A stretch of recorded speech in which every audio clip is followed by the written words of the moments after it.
Profesora, buenas tardes. Hola, buenas tardes. ¿Cómo te va, Eh, Isabel? sí, ¿qué tal? Buenas tardes, profesora. Había quedado pendiente violencia familiar. No sé si lo va a dar la Ah, sí, doctora. claro, sí, sí, sí. Esa es una ley específica sobre violencia y como sobre todo tienen cada provincia, adherimos o no, o tienen específicas peculiaridades, entonces esos tenemos que ver cómo hablamos con las profes, cómo vamos a desarrollar el tema, ¿sí?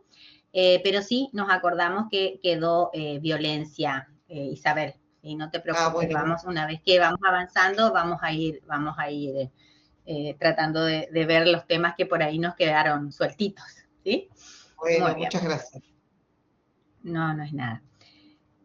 Cuando hablamos de matrimonio, generalmente yo suelo hacer la diferenciación entre los requisitos que hacen a la existencia de nuestro matrimonio y a los requisitos que hacen a la validez del mismo. ¿Por qué? Porque hay veces que nos confundimos un poquito, ¿verdad? En cuanto a los requisitos que hacen a la existencia de nuestro matrimonio, ustedes van a ver y anoten por favor que van a encontrarlos en el artículo 406. ¿Mm? Estos requisitos de existencia, vamos a ver que lógicamente va a ser el consentimiento, ¿verdad?, de los contrayentes, expresado personal, dice, y conjuntamente ante la autoridad competente para celebrarlo, excepto lo previsto en este código para el matrimonio a distancia.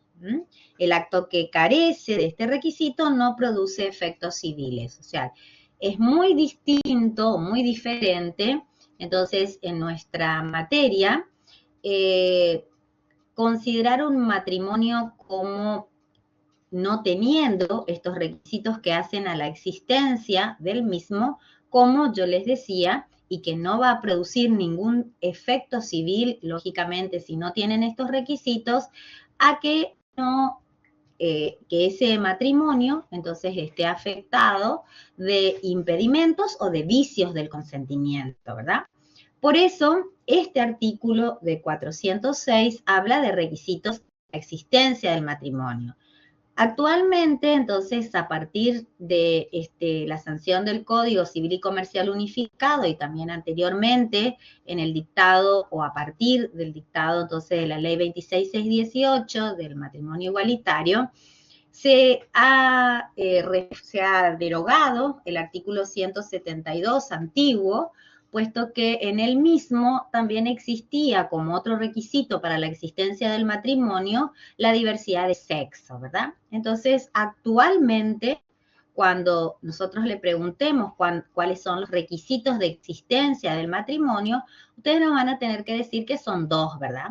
Es lógicamente el consentimiento de ambos contrayentes, expresado entonces personal y conjuntamente.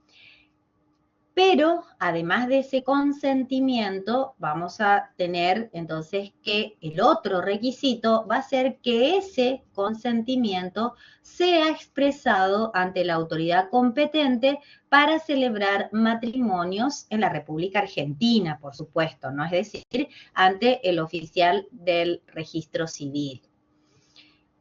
Lo que pasa es que si no tenemos entonces estos dos requisitos que hacen a la existencia, nuestro matrimonio directamente no existe, es decir, no tiene o no produce efectos civiles. Muy diferente va a ser cuando veamos el tema de la bolilla de las nulidades, que vamos a ver que hay algunos matrimonios que depende entonces por qué impedimentos estén afectados o qué vicios, porque también los vicios que ahora vamos a ver entran como una de las causales de nulidad relativa, hace entonces que se convierta ese matrimonio que ya existe, por supuesto, en un matrimonio que queda afectado en su validez. Es decir, si existen impedimentos para la celebración del matrimonio o vicios del consentimiento, no se va a afectar la existencia de nuestro matrimonio, sino lo que se va a afectar es la validez del mismo, ¿sí? Por eso, cuando hablemos de nulidades absolutas y relativas, vamos a hablar entonces de las validez de nuestro matrimonio. Y vamos a ver, lógicamente, que también es una nulidad muy específica porque solamente se produce por las causales establecidas en la ley, puesto que es un régimen de especialidad de nulidades que tenemos en el derecho de familia. Pero antes de pasar a otro tema, vamos a decir, entonces, en principio, cómo tiene que ser ese consentimiento. Antes el código decía un consentimiento pleno y libre, decía el anterior Código Civil, ¿verdad? Pero, entonces, estas expresiones eran bastante criticadas, ¿verdad? Por la doctrina, porque generalmente, entonces, si el consentimiento no era libre, si ese consentimiento expresado por los contrayentes no era libre, entonces lo que estamos diciendo es que tenía algún tipo de vicio, ¿verdad? Y por ende iba a ser anulable. Y otro, el libre, digamos, en ese caso, cuando decimos que el consentimiento en realidad no era libre, en ese caso sometido a algún tipo, ¿verdad?, de vicios. Y si no es pleno, que también era la otra, digamos, la otra palabrita que utilizaba el código, estaríamos entonces dentro de un consentimiento que estaba sometido a distintas modalidades, como por ejemplo el plazo, ¿verdad? O diferentes modalidades que conocemos en la teoría general, y por ende lo que sucedería ahí es que, ya vamos a ver, se lo tiene por no escrito. Entonces se consideraba que lógicamente era redundante el decir nuevamente que el consentimiento tenía que ser libre y ser pleno. Por eso mismo, entonces ahora nuestro código solamente habla del consentimiento personal, ¿verdad? Pero en el 408 también nos dice que ese consentimiento debe ser, entonces, dice el 408, debe ser puro y simple. Y ahí está lo que estuvimos diciendo recién, es decir, puro y simple, o sea, libre, no puede estar sujeto a ningún tipo de modalidad, porque cualquier condición, plazo o cargo se considera por no escrito, es decir, no tiene ningún tipo de validez, por más de que ese matrimonio, lógicamente, entonces se celebre sometido a alguna modalidad, ¿verdad? Entonces, cuando decimos que el consentimiento va a ser expresado personalmente y conjuntamente ante la autoridad competente, son los requisitos que hacen a la existencia de nuestro matrimonio, ¿verdad? Y además, entonces vamos a ver que digamos, esa expresión de ese consentimiento, la forma personal y conjunta debe ser realizado de acuerdo a las solemnidades que ustedes vieron en la clase anterior de la celebración, o que van a ver, todavía no vimos eso, cómo se celebra entonces ordinariamente el matrimonio, porque el matrimonio es una de las instituciones del derecho de familia que lógicamente entonces es un acto muy formal y muy solemne, es decir, si no se realiza de acuerdo a las condiciones que establece la ley, nuestro matrimonio, entonces lógicamente no va a tener efectos civiles, ¿verdad? Ahora, también que nos establece que ese consentimiento vamos a tener que presentarlo ante el oficial del registro civil, es decir, ante nuestra autoridad competente para celebrar matrimonios, ¿verdad? Y lógicamente no marcarían, digamos, o no se podrían, no podría darse esos efectos si, por ejemplo, nosotros queremos casarnos solamente ante un cónsul o ante un escribano público, o queremos casarnos, por ejemplo, solamente ante un ministro de nuestro culto, ¿verdad? para nosotros eso, entonces, no es un matrimonio, no existe nuestro matrimonio si vamos y prestamos nuestro consentimiento ante cualquier otra autoridad que no sea la competente para la celebración de nuestro matrimonio, ¿sí? Hasta ahí estamos. Muy bien. Ahora vamos a ver también que el código, entonces, actualmente introduce, puesto que se había presentado varios planteamientos en el código anterior, un articulito que ahora entonces trajo a resolver muchas cuestiones, y es el 407, fíjense, y dice incompetencia de la autoridad que celebra el acto, porque lo que en realidad siempre se preguntaba es si este matrimonio entonces se realizaba ante la autoridad competente, pero esa autoridad competente a su vez entonces le faltaba alguna formalidad o era incompetente para el ejercicio de esa celebración o para la celebración de ese matrimonio, ¿qué pasaba con nuestro matrimonio? Y ahora, entonces, por eso les decía yo, el código derogado no preveía absolutamente esta cuestión, o sea, qué sucedía con ese matrimonio que se había realizado de esta manera. Ahora ya no quedan dudas porque entonces el código nos señala que si, por ejemplo, se realiza el matrimonio ante una autoridad, entonces que está afectada de incompetencia, dicen, o falta un nombramiento legítimo para celebrarlo, eso no afecta la existencia de nuestro matrimonio. Pero sí se deben tener presentes estas dos condiciones de que por lo menos entonces uno de los cónyuges, entonces que está por prestar ese consentimiento ante esa autoridad, debe ser de buena fe. ¿Qué quiere decir esto? No debe saber que ese oficial entonces es incompetente o que o falta, digamos, algunos requisitos en su nombramiento, ¿verdad?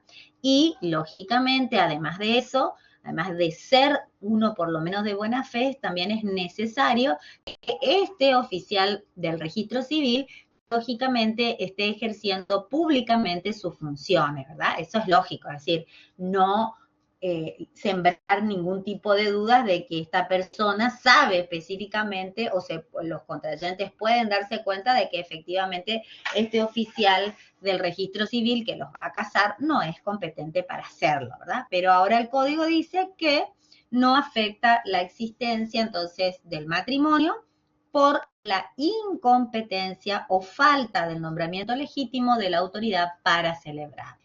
Pero mediando esas dos condiciones, que ejerza públicamente esa función y que por lo menos uno de los contrayentes sea de buena fe. Este es un artículo nuevito en nuestro código. Muy bien. Ahora, vamos a ver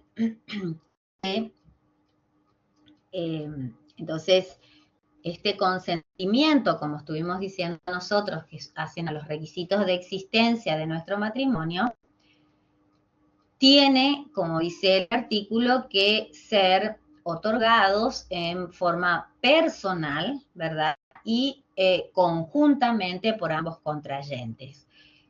Lo que sí nosotros vamos a tener, entonces, como, digamos, casos de celebración del matrimonio en forma extraordinaria, ¿verdad? Por eso cuando veamos cómo se celebra el matrimonio, o sea, cuáles son las solemnidades en el acto matrimonial, es decir, todos los requisitos y las diligencias previas que tenemos que hacer, cómo efectivamente se produce la celebración de matrimonio, que en realidad nosotros sabemos, ¿verdad? Porque generalmente por más que no nos hayamos casado, por lo menos fuimos y presenciamos la celebración matrimonio, ¿verdad? En el registro civil, o sea que más o menos sabemos. Lógicamente que lo que pasa es que no sabemos que todo eso que hace el oficial del registro civil dice el código, ¿verdad? Todos los pasos que tiene que dar ahí son las solemnidades que señalan la ley para que efectivamente se produzca la celebración del matrimonio y nuestro matrimonio tenga efectos civiles. Por eso les decía, esa sería la celebración ordinaria, la que nosotros estamos acostumbrados a ver, entonces cotidianamente en la celebración del matrimonio. Pero también van a haber otros tipos de celebración de matrimonio que denominamos de celebración extraordinaria, ¿verdad? Y esos casos son los que nuestro código denomina, y acá por eso les estoy recordando, porque acá dice el consentimiento, dice va a ser expresado en forma personal, ¿verdad? Y conjuntamente, dice el código en el 406, excepto lo previsto en este código para el matrimonio a distancia. Y esa es, entonces, una forma de celebración extraordinaria de nuestro matrimonio. Uno es el matrimonio a distancia y otro es el matrimonio in extremis. Eso, muy bien, Sandra, perfecto, eso es. Para nosotros también este matrimonio no solo en el derecho de familia tiene mucha importancia, sino también y sobre todas las cosas en el derecho sucesorio, ¿verdad? Porque ese matrimonio en peligro de muerte es exclusivamente aquel en que se produce la muerte de uno de los contrayentes que ha estado cursando, perdón, para.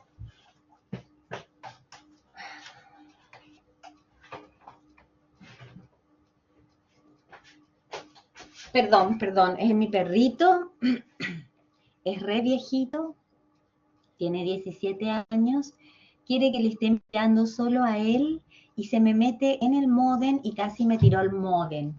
Por eso es que tengo que congeniar un poco con él porque es mimadísimo y ahora está medio caduco. Entonces todo me hace a propósito si yo no le estoy mirando a él. Les voy a contar.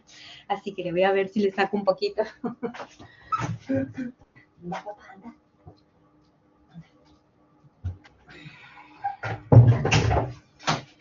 Muy bien. Entonces, ese matrimonio, como yo les estaba contando, del peligro inminente, como me pone Sandra acá, es el matrimonio in extremis, es cuando el cónyuge, entonces uno de los cónyuges, o sea, contraen matrimonio, pero entonces mueren dentro de los 30 días, entonces de esa enfermedad, una vez celebrado el matrimonio.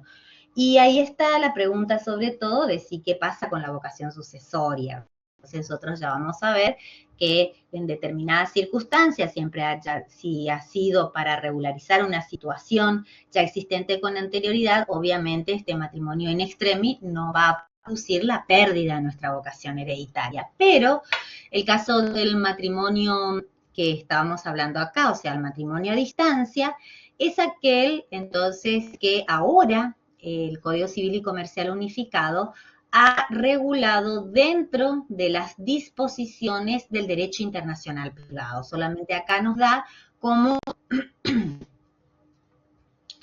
muere antes o después de contraer, no, muere después de contraer matrimonio y muere cursando esa misma enfermedad, entonces dentro de los 30 días de haber contraído el matrimonio. Lo que se quiere evitar, y que ya por eso lo estableció Vélez Sarsfield, era la captación de herencia, ¿verdad? Es decir, que efectivamente esa persona lo que no esté queriendo casarse con esa persona que hay un peligro de muerte inminente, que se va a morir dentro de poco tiempo porque tiene una enfermedad muy grave, ¿verdad? Entonces, no se case solamente por eso, ¿verdad? Para quedarse o para captar herencias, sino que efectivamente ese matrimonio en peligro de muerte, entonces si se ha realizado, pero ya en virtud de una relación anterior, lógicamente hace que no pierda la vocación hereditaria que en un principio se tendría que haber perdido, ¿sí? En el caso de Sí, Posi, ¿querés preguntarme algo? Sí, este sería el caso, por ejemplo, de una unión convivencial que está registrada, ¿no? Y que uno de los convivientes se enferma y como para consolidar Claro, el vínculo, o sea, de exacto, sí. apuro se casan Sí. para que tenga vocación Exacto, hereditaria. exactamente, sí. Aunque no esté registrada, no hay problema, ¿eh? Sino que si se acredita la convivencia, ya sería como para regularizar esa unión. Exactamente, eso es, Luciana, así es. Muy bien. Muy bien. Y en cambio, Profe, el matrimonio... Sí, sí, sí, te escucho. profe, disculpe, ¿y en qué parte del código está esa celebración extraordinaria? Sí, en la parte de las... primero, ustedes van a ver que el código nos va a hablar de la modalidad extraordinaria. Fíjense, dice, modalidad extraordinaria de celebración, dice el 421. Matrimonio en artículo de muerte. En ese caso, en la celebración, o sea, la celebración que está regulada dentro de las disposiciones del derecho de familia, van a ver que ahí es entonces las formalidades que pueden obviarse cuando estos entonces se encuentran acreditada esta situación, ¿verdad? Y luego hablan el 422 del matrimonio a distancia. Y ahí van a ver ustedes que solamente nos va a decir como un concepto de ese matrimonio a distancia, que es el 422, y que entonces toda la regulación referida a los distintos requisitos que debe contener, como por ejemplo el plazo de vigencia del consentimiento del cónyuge ausente hasta que llegue a el cónyuge contrayente, no cónyuge, sino el contrayente ausente, debe tener un plazo de 90 días. Todos esos requisitos, entonces, y cuáles van a ser, entonces, el trámite que se va a seguir en este matrimonio de celebración extraordinaria, son o están dentro de las disposiciones del derecho internacional privado. Ya les digo el artículo, para que por ahí cuando entonces se les presente esta posibilidad. Estos matrimonios antes se daban cuando fueron reguladas, estaban bastante, digamos, no se utilizaban, ¿verdad? Pero actualmente y con toda esta cuestión de la pandemia y de las guerras, entonces se utiliza bastante este denominado, se utilizó o se está utilizando bastante este matrimonio a distancia. Disculpe, 2300. Sí, sí te escucho, te 2006-23. escucho. 2006, 2006-23. exactamente. Exactamente, ahí estamos. Esas son las disposiciones del derecho internacional privado, 2006-23, en el capítulo de matrimonios. Muy bien, gracias. Entonces, eso tenemos que tener en cuenta, por eso dice, entonces, el artículo, ¿verdad? Que el consentimiento tiene que ser hecho personalmente y conjuntamente, salvo las disposiciones entonces de el matrimonio a distancia, que lógicamente es una modalidad extraordinaria de celebración. Muy bien, perfecto. Ahora sí, nuestro artículo, continuando con lo que estábamos viendo en el código, el 409 ya habla de vicios del consentimiento, ¿verdad? Y ahí, como ya estudiamos en la teoría general, vamos a ver que son los mismos que conocemos, ¿verdad? Todo lo que se refiere al error, al dolo y a la violencia. Esos son los vicios del consentimiento. Y en el artículo 409 dice que tanto la violencia, el dolo y el error acerca de la persona del otro contrayente vician entonces el consentimiento matrimonial. Acá tenemos que ver que si bien se aplican todas las disposiciones que nosotros ya conocemos, tienen algunas, digamos, especificidades referidas a los vicios del consentimiento matrimonial, ¿verdad?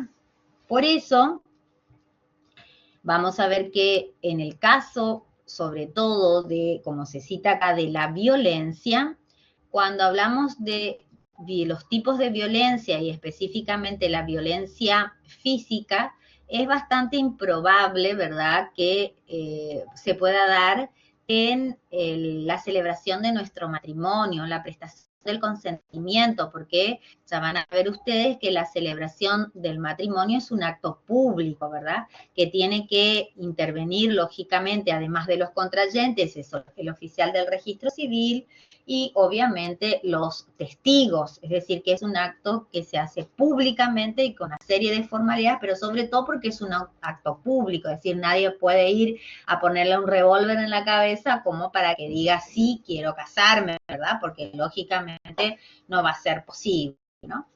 Pero sí, entonces, esa fuerza irresistible, esa intimidación, esas amenazas de sufrir un mal inminente, entonces, sobre la persona y sus bienes, entonces, ya sea por la otra parte o el otro contrayente o por terceros, esas sí van a ocasionar, entonces, la nulidad del acto, ¿no? Porque, como dijimos hoy, van a ser lógicamente causal de nulidad relativa, que eso vamos a ver, pero nulidad en sí, de nuestro matrimonio, ¿verdad? Entonces, cuando la violencia, entonces, es ejercida o puede ser ejercida ya sea por el otro contrayente o también puede ser ejercida por un tercero.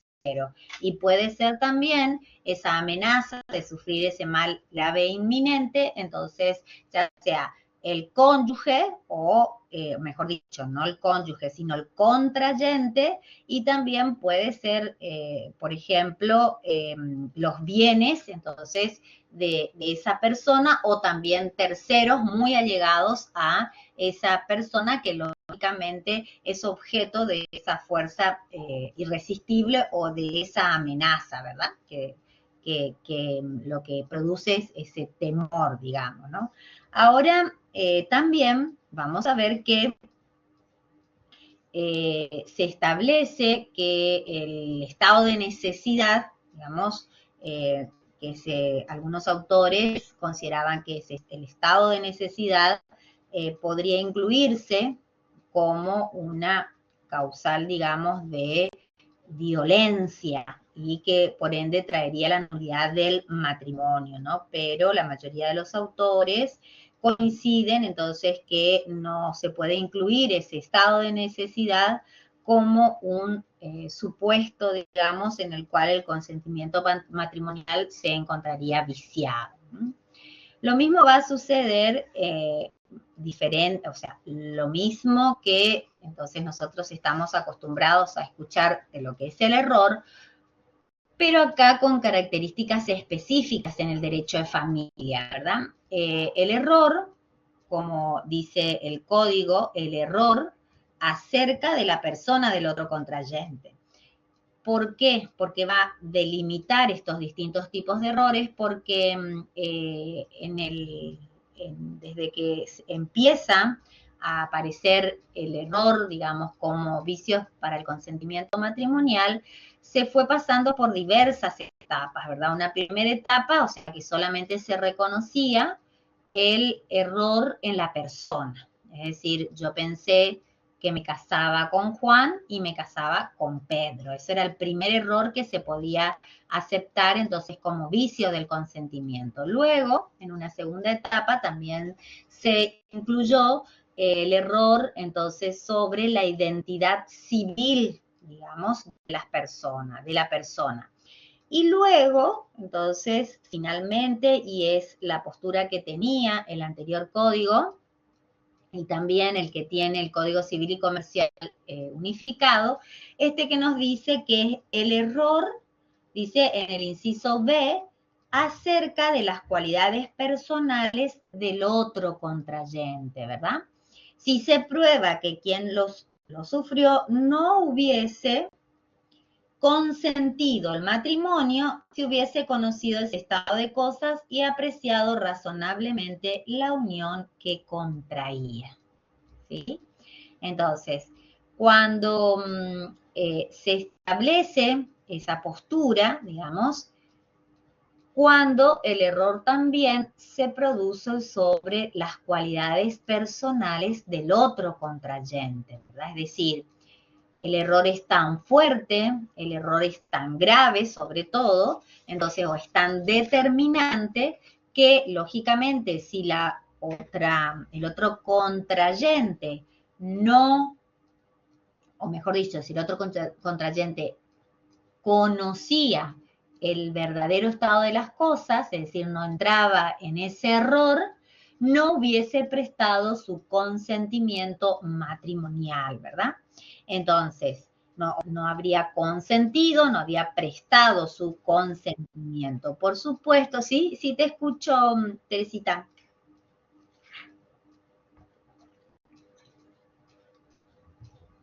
Profe, Sí, o sea, por sí, ejemplo, yo pensé que me casaba con una persona honesta y en realidad es un sicario, es un narcotraficante, un estafador. exactamente, eso es. Lo que pasa con la aparición de este vicio del consentimiento con el error, para que ustedes entiendan, fue evolucionando de tal forma de que entonces se iba aumentando las posibilidades entonces de que un error sea determinante, por supuesto, y que el error sea esencial para que la prestación del consentimiento, primero en un error grosero, ¿verdad? O sea, la identidad de la persona, o sea, yo pienso que me caso con Juan, me caso con Pedro. Después, en cuanto yo les había dicho esa segunda etapa del error sobre la identidad civil, generalmente, entonces, se suele comentar un fallo que es de una señora que se había casado presumiblemente con un ciudadano soviético, porque él decía y había presentado documentación falsa de que era ciudadano soviético, que en realidad no lo era y que tampoco aparecía con ninguna, digamos, identificación en el Registro Nacional de las Personas, que se casa con esta mujer y que luego del matrimonio desaparece. Entonces ella invoca o demanda la nulidad del matrimonio en virtud del vicio del consentimiento del error, porque en realidad se sostuvo que en realidad no es que no había prestación del consentimiento, porque efectivamente la prestación del consentimiento ella quería darlo, ¿verdad? Quería casarse con esa persona, pero lógicamente creía que por lo menos era una persona que tenía una identidad civil, ¿verdad? Cuando desaparece, entonces ella dice que efectivamente ella ha prestado su consentimiento matrimonial, pero lo que no sabe efectivamente es con quién se ha casado, ¿verdad? Es decir, ha habido un error en la identidad civil, o sea que ella no puede saber ni siquiera con quién se ha casado. Ese sería, digamos, otra fase que se acepta sobre el error sobre la identidad civil. En cuanto a las cualidades que vos me preguntas, que son las cualidades personales del otro contrayente, entonces ya había sido digamos, esta postura, en realidad, empieza cuando está, digamos, muy vinculada con el dolo, ¿verdad? Pero, entonces ya vamos a ver cómo se presenta el dolo. Pero lo que pasa es que en el error sobre las cualidades personales, entonces es sobre todo el contexto, entonces que presenta esa persona o se presenta a esa persona para que efectivamente quiera casarse con él o con ella, ¿verdad? Entonces, si uno dice, como vos me decís es una persona, yo pensé que era una persona honorable, ¿verdad? Una persona trabajadora, que no era un delincuente, que no era un estafador, que no era que fuera, y que yo no conocía efectivamente ese estado de cosas, porque o si no, o sea, ese conocimiento hubiese sido determinante para que yo no prestara mi consentimiento matrimonial, ¿verdad? Lo que sí, entonces, este error en las cualidades personales van a ver que va a estar muy unido con el dolo, porque generalmente los engaños, ¿verdad? Van a ser a través, entonces, de voluntariamente, ¿verdad? Hacerle creer a la otra persona, entonces, que era una persona honorable, que tenía un trabajo, entonces, honorable y que lógicamente tenía determinadas características que efectivamente sabía que a la otra persona, entonces, le iban a interesar, ¿verdad? Pero esos engaños también, cuando hay engaños, cuando se hace voluntariamente, cuando hay una argucia, una astucia, todo lo que sea susceptible como para engañar, ahí ya vamos a entrar en el dolo. Lo que pasa es que cuando solamente nosotros hablamos del error, entonces en ese caso la prueba es mucho más fácil porque solamente tenemos que probar el error. En el dolo tendríamos que también probar la intención, entonces, lógicamente, de engañar y la intención, entonces, de que se preste ese consentimiento. Generalmente, también se suele citar un fallo bastante viejito, que es el caso de un profesional, un médico, que se había casado con una chica, que había tenido una relación, digamos, de un tiempo bastante prudencial, él mantuvo esa relación, y él estaba convencida que la chica tenía un trabajo de oficinas, que la nena con quien vivía, ella le había dicho que era su sobrina, y estaba convencida que era su sobrina, y luego entonces después de un cierto tiempo se casan. Una vez que se casan, esta persona se entera, entonces efectivamente que la vida que ella le había presentado era absolutamente falsa, ¿verdad? Que ella ejercía la prostitución y que esa nena con la que vivía era la hija de ella, ¿verdad? Entonces, él alega que efectivamente, entonces, si él hubiese conocido todas estas cuestiones que rodeaban a esa persona, nunca hubiese prestado su consentimiento matrimonial, ¿verdad? Entonces, porque alega que hubo un error en las cualidades personales y que por eso les decía yo, eso también involucra, sobre todo en la cuestión que hace a la prueba. Si uno puede demostrar que ese error ha sido, entonces, digamos, determinante para la prestación de ese consentimiento y de que efectivamente ha hecho caer a esa persona en ese error, ya puede entonces alegar o demandar por el vicio consentimiento del error, ¿verdad? Los vicios del consentimiento derivado del error. En cambio, en el dolo, ya efectivamente va a tener que probar mucho más, de decir, ese engaño, esa maquinación que efectivamente lo que tiende es que la otra persona preste su consentimiento para casarse, ¿verdad? Otra cuestión que tiene y que es de gran importancia en lo que dice este artículo que ya estaba redactado anteriormente, dice, si se prueba que quien lo sufrió no habría consentido el matrimonio si hubiera sido conocido ese estado de cosas y apreciado razonablemente la unión que contraía. Es decir, también el juez, como dice más abajo, debe valorar la esencialidad del error, ¿verdad? Es decir, que ese error sea esencial, entonces para que efectivamente la prestación del consentimiento esté viciado, ¿verdad? Por eso también se suele citar un fallo en que una señora que se casó con un francés que tenía 58 años y el que se casa con el francés tenía 65, y después pide la nulidad de las nupcias porque su marido había utilizado Viagra para tener relaciones sexuales y a ella nunca le había comentado entonces que utilizaba ese medicamento. Entonces, lógicamente, el tribunal de Pau, que era, le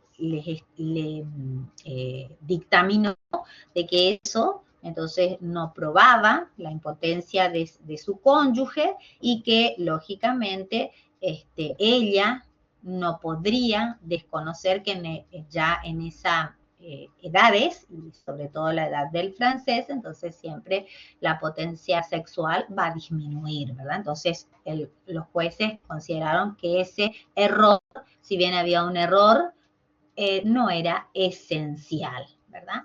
Y también en el caso de valorar la esencialidad del error considerando las circunstancias personales de quien lo alega, ¿verdad?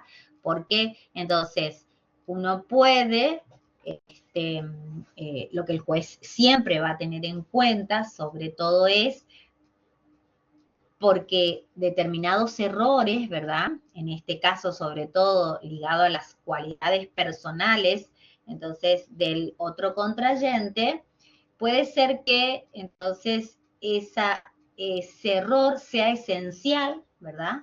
Para algunas personas, pero no para otras, ¿verdad? O esa esencialidad del error, considerando las circunstancias personales de cada caso, entonces no implica que hubiese sido entonces un error determinante en que preste el consentimiento, ¿verdad?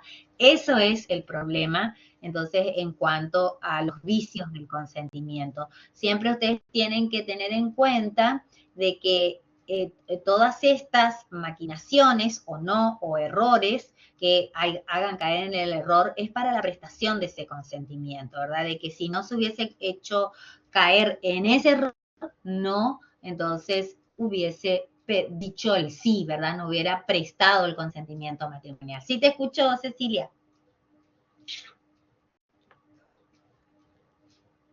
No, profe, mientras usted hablaba se me ocurrían como dos ejemplos.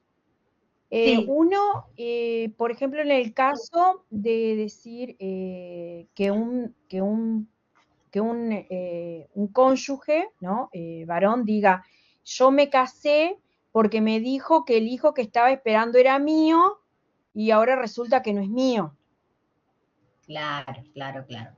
Eh, Mira, no, eso me parece como sí, que es. Y claro, después pensaba siempre esto, pensándolo al revés.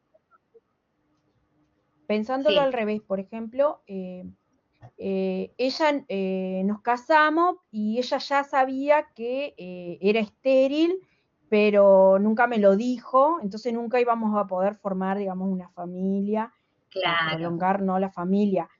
Eso a mí me claro. parece como que no es.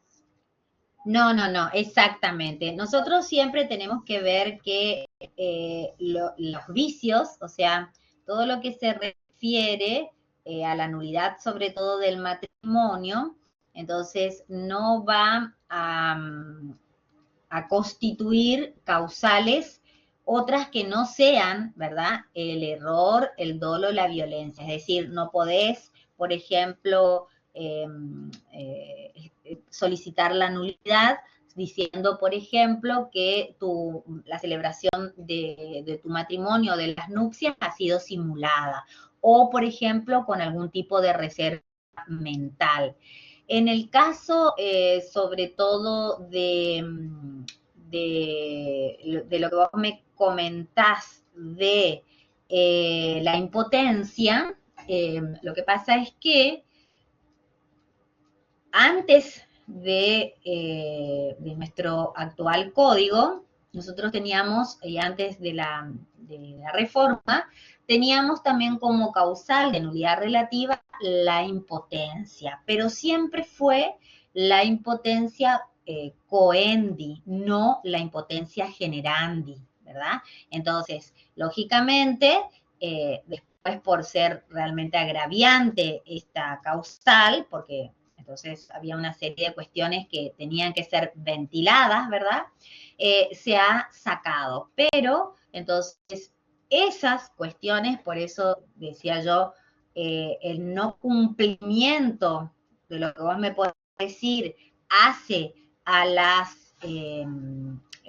hace a la finalidad de tu matrimonio, entonces, aunque para uno sea importante, entonces no podemos abrir el abanico, entonces, de otros vicios, digamos, o de otros errores o de otras finalidades que no sean las que están en la ley, ¿eh? Por eso es que el código en cuanto al error va diciendo eso, ¿no? El error en la persona y el error, entonces, sobre las cualidades personales del otro contrayente y demás, y que lógicamente el error debe ser esencial y debe ser determinante de la prestación de ese consentimiento, ¿verdad? Porque si no, si vos me decís, sí, yo me casé porque pensaba tener hijos, y sí, pero no solo ahora los fines del matrimonio es la procreación, ¿verdad? Entonces, bueno, podés objetar a ese cónyuge que ya se casó, obviamente, entonces esta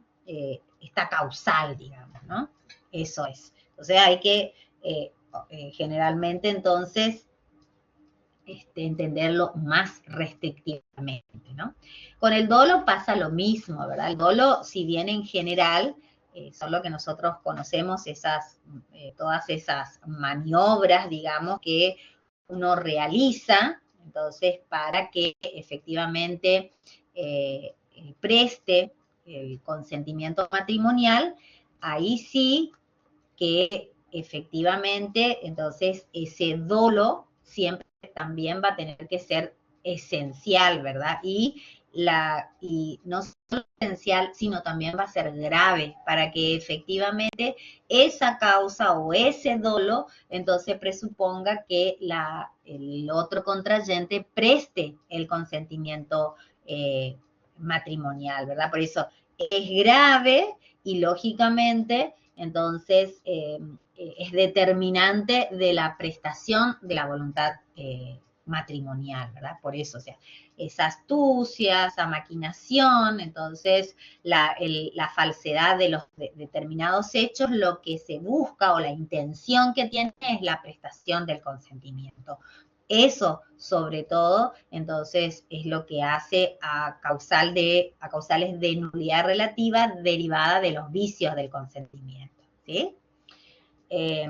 Por eso es que yo les decía hoy, cuando nosotros hablamos sobre todo de lo que hace a la validez de nuestro matrimonio, tenemos que ver que el tema sobre todo de las nulidades, nosotros vamos a ver que tenemos nulidades específicas, capaz que pueden haber, entonces, otras causales que a nosotros nos parezcan mucho más severas que las que dice la ley, pero que no vamos a poder, entonces, alegarlas como causales de nulidad, porque entonces el código tiene un régimen especial de las nulidades. Solamente entonces se establece como causales de nulidad absoluta el impedimento del parentesco, ligamen y crimen, y las de relativa, la falta de edad legal, la falta de salud mental y los vicios del consentimiento.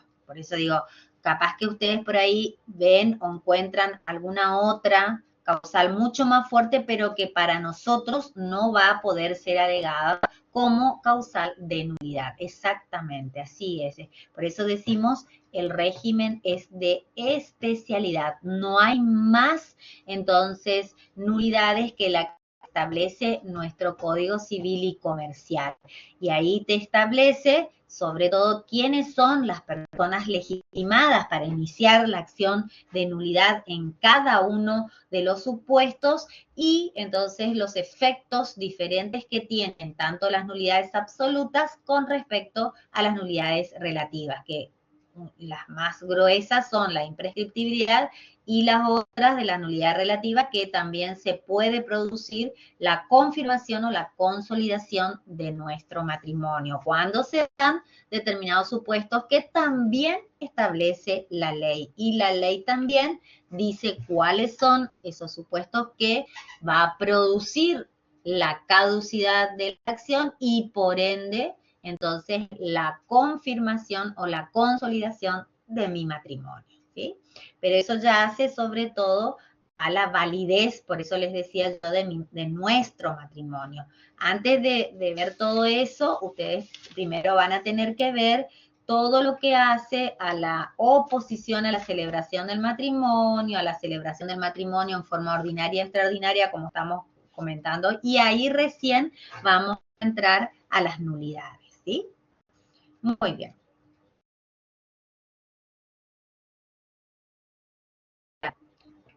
Vamos a ir, porque su programa trae, entonces, al revés, estos temas, vamos a ver el tema de los esponsales del futuro. Seguro que ustedes saben lo que es los esponsales del futuro, pero entonces no, una vez que yo le empiece a hablar de esos esponsales, ya se van a dar cuenta entonces a qué nos estamos refiriendo, ¿sí?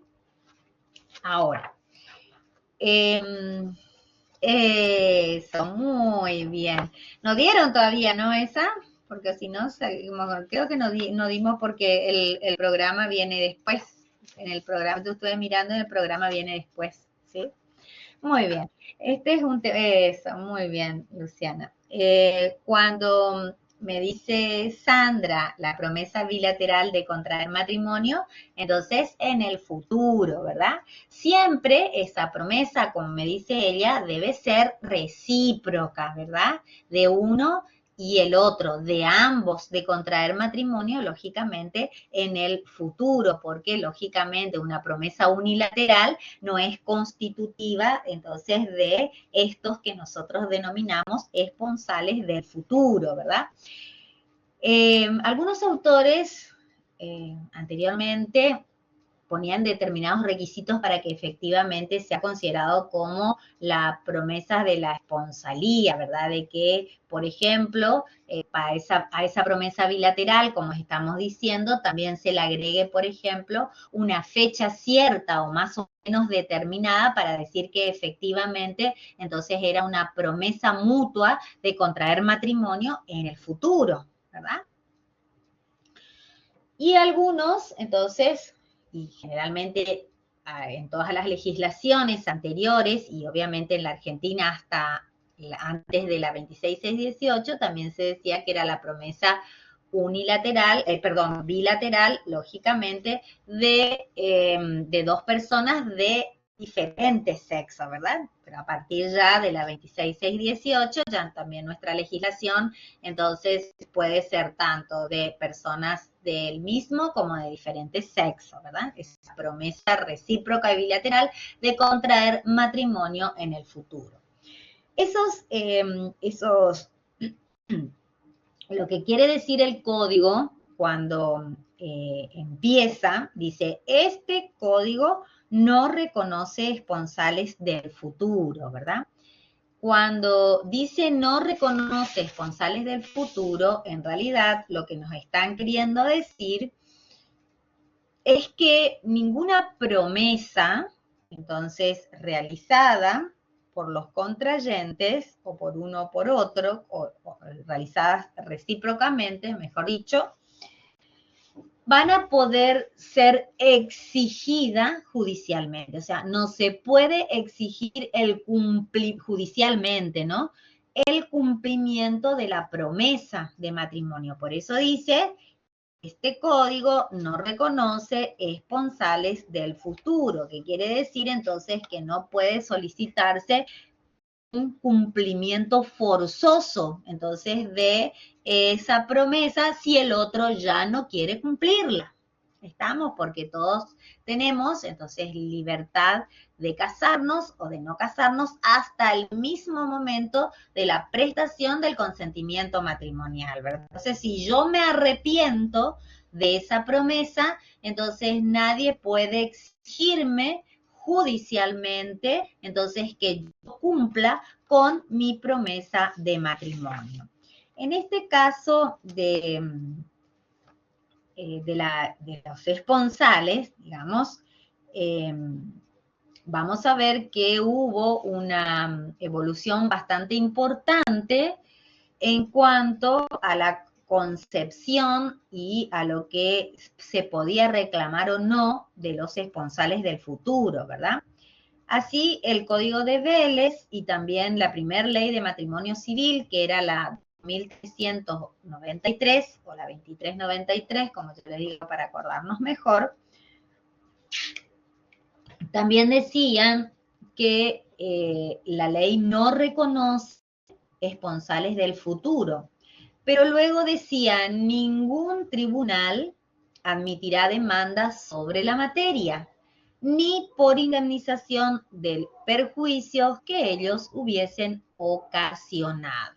O sea, rotundamente se negaba a los esponsales, ¿verdad? Es decir, si bien no reconoce los esponsales del futuro, tampoco decía que ningún tribunal admitiría demanda, entonces, sobre esa materia, ni tampoco se podrían pedir los daños y perjuicios que ellos hubiesen podido ocasionar. La mayoría de los autores, entonces, o de los doctrinarios de esa época, consideraban que el código de una sola vez había resuelto dos cuestiones muy diferentes. Una era el no reconocimiento de los esponsales del futuro, que en realidad ninguna legislación la reconocía, ¿verdad? Y el otro, la posibilidad de solicitar algún tipo de reparación o de daños y perjuicios en caso de que la ruptura de esa promesa hubiese ocasionado algún daño, ¿verdad? Entonces, ahí se centraba esa discusión porque de una sola vez había resuelto negativamente dos cuestiones muy diferentes. Entonces, una vez que empiezan las sucesivas reformas y recién entonces con la ley 23.515, o sea, se reforma la primera ley de matrimonio civil, que fue la 2393, la reforma, la ley 23.515, y ahí aparece entonces otra redacción en cuanto a los esponsales. Y el artículo nos dice, o nos decía, mejor dicho, este código, como siempre, no reconoce esponsales del futuro. Pero después decía, fíjense, no habrá acción para exigir el cumplimiento de la promesa de matrimonio. Y ahí terminaba. No habrá acción para exigir el cumplimiento de la promesa de matrimonio. Entonces, ¿qué pasó acá? En el caso de los autores, entonces establecían que si bien la mayoría de ellos no consideraban a estos esponsales ni como un acto jurídico familiar, ¿verdad? Ni tampoco no consideraban como un contrato, como un antecontrato, digamos, ni que tampoco era un acto jurídico específico familiar, decían entonces que a partir de esta reforma que les estoy contando, de la 23.515, ya existía la posibilidad entonces de considerarla entonces como un supuesto de hecho a esa promesa de esponsales, entonces de una eventual pretensión resarcitoria, pero siempre, por supuesto, de naturaleza extracontractual y también, entonces, regida por las normas de la responsabilidad civil extracontractual, ¿verdad? Siempre y cuando se den determinados requisitos. Por ejemplo, que el noviazgo haya sido público, que la ruptura haya sido intempestiva e injustificada y que lógicamente hubiese habido o dolo o culpa. Es decir, o una intención entonces de no cumplir la promesa o un actuar negligente que podía de esa forma implicar entonces la petición de daños y perjuicios fundándose en todos esos requisitos. Porque el código decía, no reconoce responsable el futuro y después lo único que decía era, no habrá acción para exigir, pero la promesa de matrimonio, ¿verdad? Entonces, ahí decían los autores, perfecto, no vamos a considerar que es un acto jurídico, pero sí que puede ser un supuesto de hecho de esos responsables o esa promesa en caso, lógicamente, de que se reclame, digamos, un resarcimiento o daños y perjuicios basada en la responsabilidad civil extracontractual, ¿verdad? Entonces, empieza de esa forma a pedirse estos requisitos y a iniciar en toda la Argentina algunos casos, ¿verdad?, de la petición de daños y perjuicios por la ruptura de estos esponsales del futuro, ¿verdad? Porque en realidad están... Claro, claro. Lo que pasa es que, Sandra, después vamos a cambiar nuevamente la postura en nuestro código y ahí ya vamos a encontrar la solución para todos estos cuestionamientos que se fue produciendo, ¿verdad? Porque nosotros sabemos que lógicamente todos nos damos cuenta que nadie va a poder ejercer, o sea, demandar judicialmente que se cumpla con la promesa de matrimonio si ya uno de los dos no quiere casarse con el otro, ¿verdad? Eso va a ser imposible. Pero lo que puede suceder es, decían, en esta época, o sea, a partir de la 23.515, que si se hubiese ocasionado, entonces, algún daño o perjuicios que efectivamente deriven de esta conducta dolosa o culposa del otro contrayente, se deba reparar, siempre y cuando también existan estos requisitos de ese cumplimiento de la promesa, que sea intempestiva, que sea injustificada y que sí o sí hubiese mediado dolo o culpa. Dolo, por ejemplo, que le hubiese prometido que matrimonio sabiendo que no se podía casar porque ya estaba casado. Negligencia, entonces habiendo dejado pasar bastante tiempo y nunca le notificó al novio o a la novia que realmente no se pensaba casar o que se había arrepentido o que se había enamorado de otra o de otro, ¿verdad?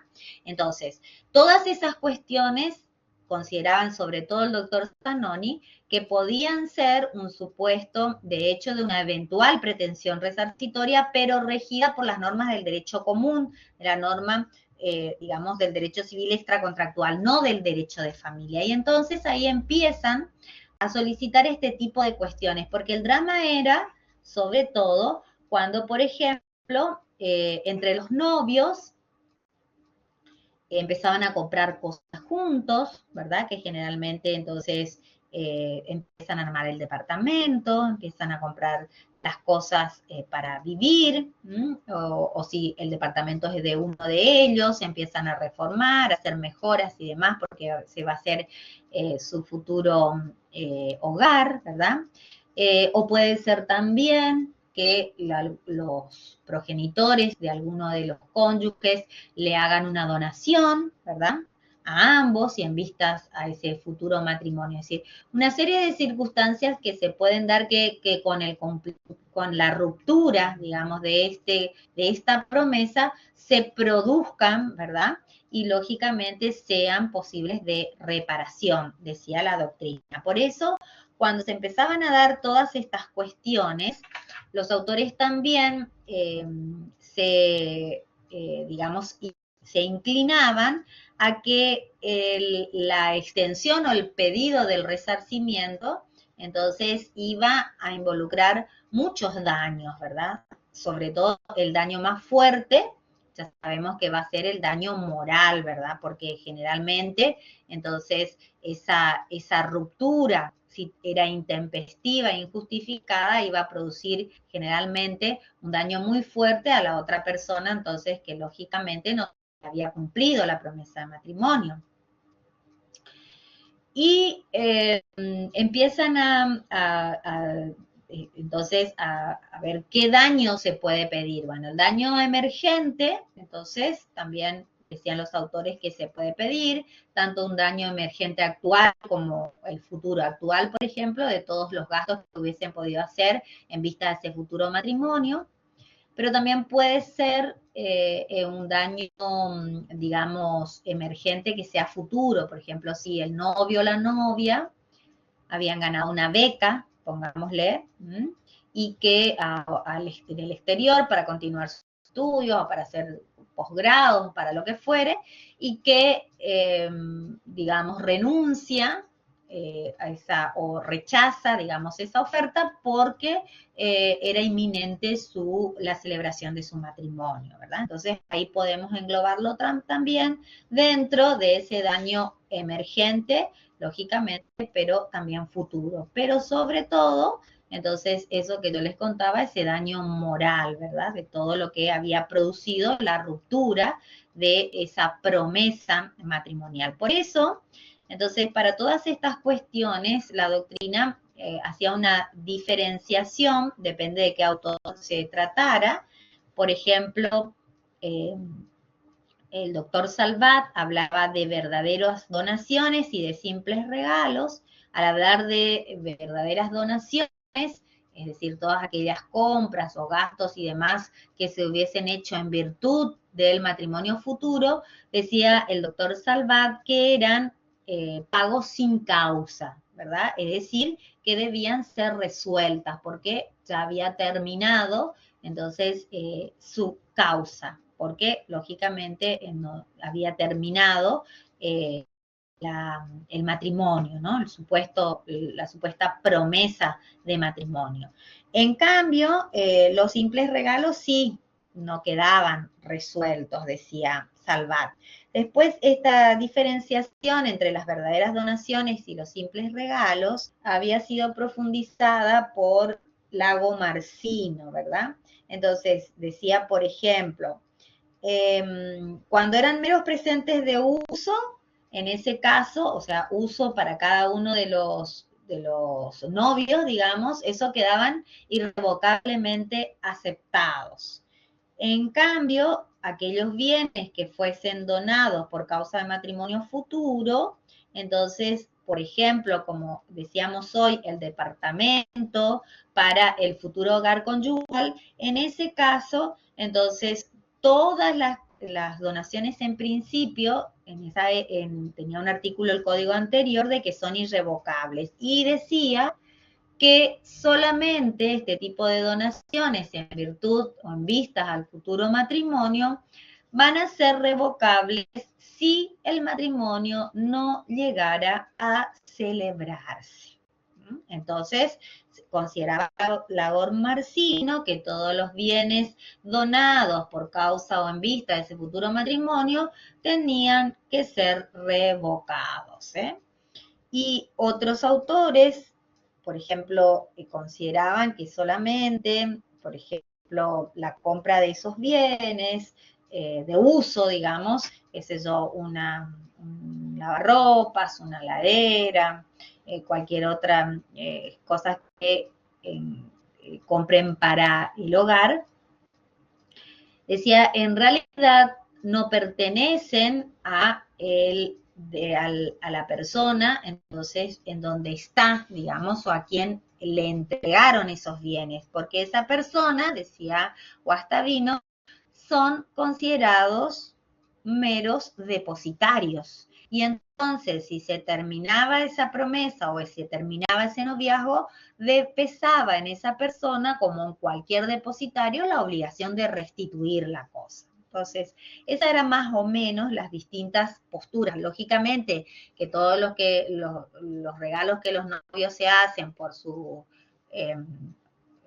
cumpleaños, por sus aniversarios, y que lógicamente eran bienes de uso de ese novio o de esa novia, entonces esos sí quedaban irrevocablemente adquiridos, no los denominados, digamos, bienes donados por causa del futuro matrimonio, ¿verdad? O esas verdaderas donaciones que se hacían vista al futuro matrimonio. Así era entonces más o menos lo que consideraba la jurisprudencia, pero también estaba, por ejemplo, el doctor Zanoni, que decía que no se tendría que hacer esa diferencia porque cualquier, digamos, cualquier bien, digamos, que hayan adquirido los novios en vistas a ese futuro de matrimonio, tengan o no, entonces, sean o no, mejor dicho, de gran valor, siempre involucraba, decía, el animus donandi, ¿verdad? Entonces, por ende, él consideraba que todos esos bienes no debían ser devueltos. Ahora, por eso les contaba yo, todos estos esposales del futuro, cuando aparece la 23.515, lógicamente también empiezan a haber casos en distintos lugares y sobre todo en el año 2000 se produce un caso entonces muy resonado en Córdoba, que era, decía el abogado, que ese caso era como un caso de laboratorio, porque contaba con todos los requisitos que para la doctrina se consideraban entonces necesarios para pedir la reclamación entonces de la indemnización de daños y perjuicios, daños y perjuicios por la ruptura de la promesa. Por supuesto que, como yo les dije, teniendo estos requisitos, ¿no? Injustificada e intempestivas y existiendo lógicamente el dolo o la culpa en ese obrar. En este caso de Córdoba, eran una pareja de novios que estuvieron de novios toda la carrera. Estudiaban en ciencias económicas y todas las carreras de ciencias económicas hasta que se recibieron fueron novios. Pusieron fecha de matrimonio y lógicamente habían hecho, todo el mundo sabía que eran novios porque tuvieron novio toda su carrera, también que se iban a casar.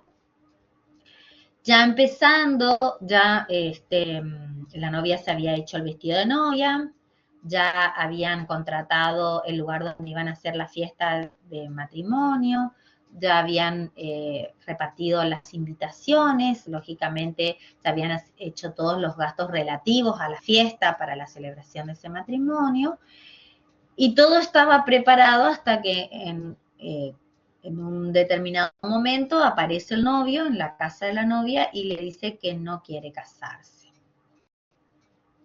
Que en principio la chica que presenta la demanda le dice que el novio le había dicho que él le quería mucho a ella, pero que estaba enamorado de otra, ¿verdad?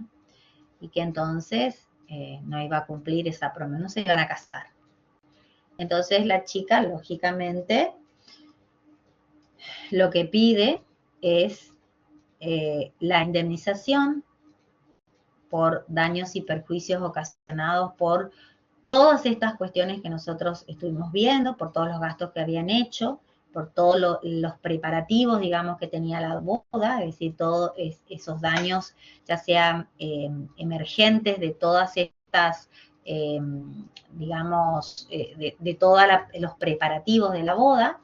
Y sobre todo, entonces, lo más fuerte que pedía era la reparación del daño moral, ¿verdad?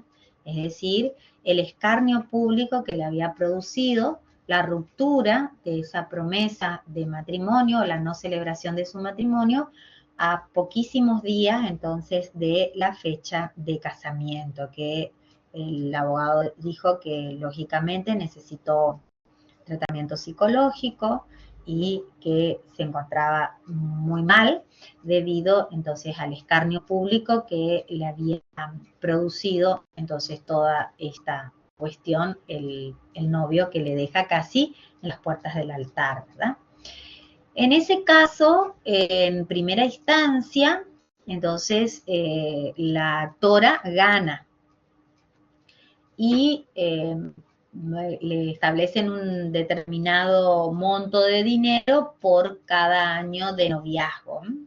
Era en esa época también era el dólar era 1 a 1, peso y dólar 1 a 1, y $1000 por cada año de noviazgo. O sea, tuvieron más o menos 6 años y entonces como fijó la sentencia $6000. El, el abogado estaba muy contento porque decía que efectivamente le iba a ayudar entonces a que salga de ese escarnio público que había tenido y que efectivamente este caso era un caso de laboratorio porque tenía todo lo que la doctrina necesitaba para la reclamación de esos daños y perjuicios, ¿verdad? Entonces, se apela, el novio apela la sentencia y la Cámara le da vuelta la sentencia diciendo que entonces la ruptura, que fue intempestiva, sí se había aprobado, pero injustificada, entonces no se había aprobado, porque si bien ella había dicho que efectivamente el novio le dijo que se había enamorado de otro, no probó que efectivamente le había dejado por otra, es decir, que la ruptura de esa promesa fue injustificada, intempestiva. Entonces dieron vuelta otra vez. ¿Por qué? Porque toda la doctrina y toda la jurisprudencia, generalmente la jurisprudencia, estos casos que se planteaban en primera instancia tenían sentencia favorable y luego en Cámara daban vuelta, ¿verdad? Rechazaban, ya sea generalmente por cuestiones de prueba, ¿verdad? Entonces, ¿qué sucede?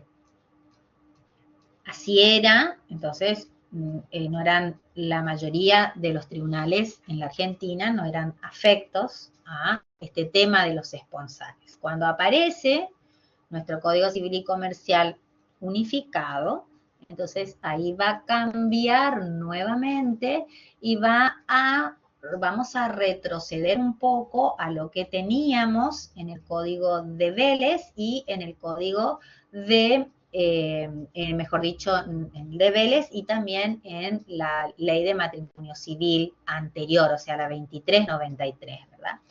Y ahí por eso vamos a encontrar que ahora dice que los esponsales del futuro, el código no reconoce, eso lógicamente, ¿no? Pero dice, no hay acción, igual que yo les contaba hoy, ¿se acuerdan? Que decían, no, ningún tribunal admitirá demanda, y acá ahora dice, no hay acción para exigir el cumplimiento de la promesa de matrimonio. Hasta ahí nomás era el código anterior. Y después dice, no habrá acción para exigir el cumplimiento de la promesa de matrimonio ni para reclamar los daños y perjuicios causados por la ruptura, sin perjuicio de la aplicación de las reglas del enriquecimiento sin causa o de la restitución de las donaciones si así correspondiera. ¿Qué les parece? ¿Qué quiere decir? No podemos iniciar o exigir, lógicamente, el cumplimiento de la promesa, porque lógicamente no se reconocen esos esponsales del futuro, pero tampoco va a poder iniciarse ningún tipo de acción para pedir daños y perjuicios, causados, por supuesto, por la ruptura de la promesa de matrimonio. Pero el código establece, por eso yo les decía, si bien volvimos atrás, porque establece que no vamos a poder exigir daños y perjuicios, como teníamos abierta la posibilidad con la 2315, pero dice que se van a aplicar las reglas del enriquecimiento sin causa o de la restitución de las donaciones si correspondiera. En el caso de enriquecimiento sin causa, lógicamente nosotros sabemos que también es una fuente de las obligaciones, ¿verdad? Y que da lugar entonces a una acción personal para solicitar el reclamo, entonces, lógicamente, o el resarcimiento económico, ¿verdad? Es decir, cuando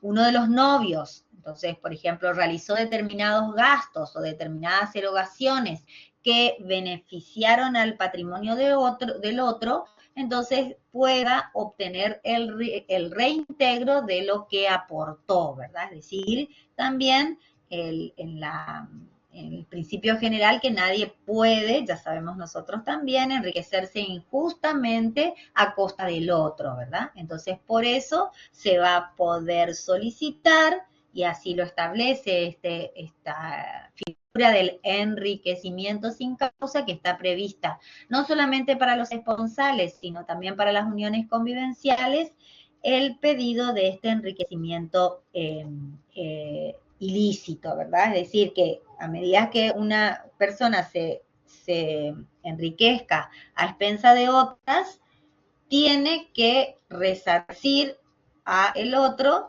entonces, en caso de que se haya beneficiado con el empobrecimiento del otro, ¿verdad? Lo que sí siempre vamos a tener en cuenta que en este artículo, sobre todo, establece el carácter subsidiario, ¿verdad?, de la acción. Es decir, que se va a utilizar esta acción personal siempre y cuando no se pueda utilizar otro tipo de reparación, entonces, para obtener la reparación del empobrecimiento, mejor dicho, ¿no? Por eso decimos subsidiaria. Y que, lógicamente, se tiene que probar el empobrecimiento de la actora, el enriquecimiento del demandado, una relación de causalidad entre ese enriquecimiento y ese empobrecimiento, lógicamente, y también la falta de causa del enriquecimiento patrimonial, es decir, que no haya existido, por ejemplo, el animus donandi, ¿verdad?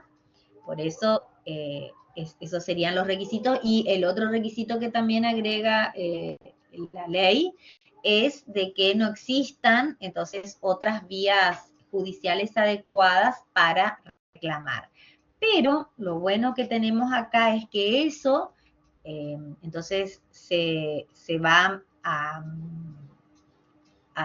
plantear o a demandar ese enriquecimiento sin causa cuando sean todas estas cuestiones que nosotros estábamos hablando, ¿verdad? Esos gastos, esas erogaciones que los novios hubiesen hecho en vistas a ese futuro matrimonio, que después obviamente no se produce, ¿no? Se rompe esa promesa o no se cumple esa promesa de matrimonio.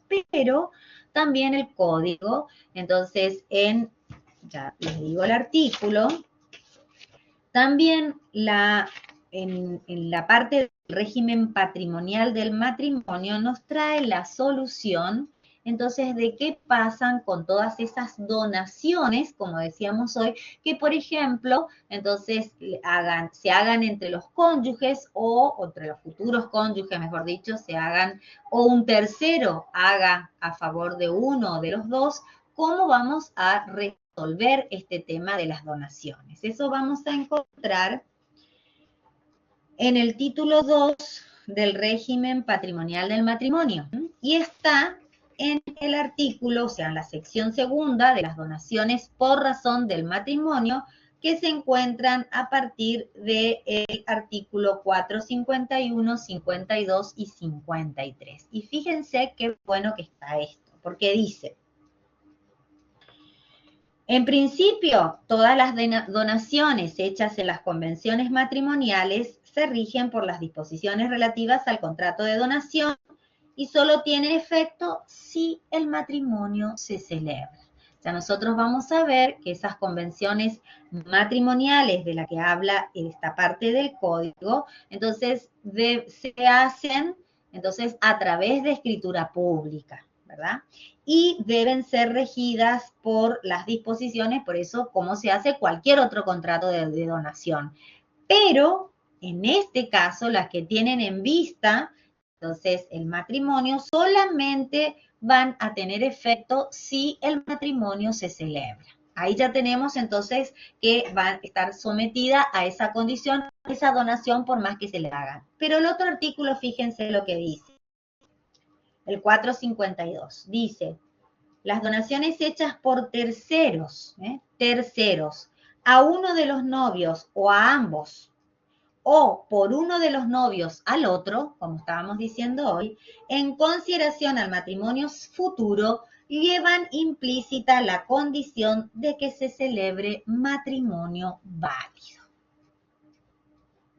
Es decir, tenemos la posibilidad entonces de reclamar o de demandar un enriquecimiento, entonces sin causa, en todos esos gastos, erogaciones y demás que puede haber hecho uno de los novios en virtud a su próxima celebración del matrimonio, y también el código nos establece qué va a pasar con estas donaciones, entonces, que se pueden hacer ya sea entre los novios, ¿verdad?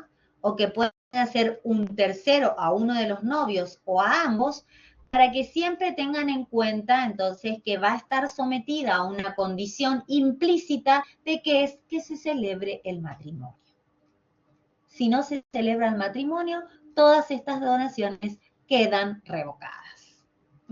Es decir, también, entonces, si bien matrimonio válido, por supuesto, dice, si bien, entonces, dijimos que ya no está abierta la posibilidad de demandar o de solicitar, entonces, indemnización por daños y perjuicios, entonces, de todos esos daños y perjuicios que hubiese ocasionado la ruptura de la promesa de matrimonio, no implica, entonces, que ahora podamos, entonces, tener resuelto todas estas cuestiones, no daños y perjuicios, ¿eh? Ojo con esto, no se confundan por la otra explicación, ¿verdad? Entonces, no daños y perjuicios, sí enriquecimiento sin causa y obviamente considerar la aplicación a las donaciones, todos estos artículos que se refieren y que están reguladas dentro del régimen patrimonial del matrimonio, que se llama donaciones en o por razón del matrimonio. Es decir, siempre tienen la condición, o sea, condición implícita de que el matrimonio, entonces, que se celebre, en principio que se celebre, y lógicamente que se celebre un matrimonio válido, o si no, quedan revocadas. De última, por eso les decía yo, si bien volvimos un poquito hacia atrás, ahora vemos que también tenemos solucionado otras cuestiones a través de otras vías, pero no daños y perjuicios. La mayoría de los autores está conteste con esta solución. No quiere decir esto que no todos piensen lo mismo, ¿verdad? Porque hay algunos que dicen que también, si lógicamente es una conducta entonces dolosa o culposa y que una conducta antijurídica, digamos, que produce un daño, hay que repararlo. Y que si ese daño entonces se produce, también se podría de alguna forma solicitar también daños y perjuicios. Pero en este caso, entonces nuestro código dice que solamente, por eso dice, no hay acción para exigir el cumplimiento de la promesa. Eso sabemos porque es lógico. Ni para reclamar, nos dice clarito, ¿verdad? Ni para reclamar daños y perjuicios causados por la ruptura, pero sí las otras, el enriquecimiento sin causa y la restitución de las donaciones en caso de que lógicamente se pudiesen aplicar estos requisitos para que tengan efectos estas donaciones hechas en virtud entonces de la celebración del matrimonio. ¿Vamos? ¿Se entendió? ¿Se entendió el tema? ¿Sí? ¿Hasta acá? ¿Esponsales? No, Sí, no, bien, bien. en realidad, generalmente, gracias, generalmente, entonces lo que nosotros solemos preguntar va a ser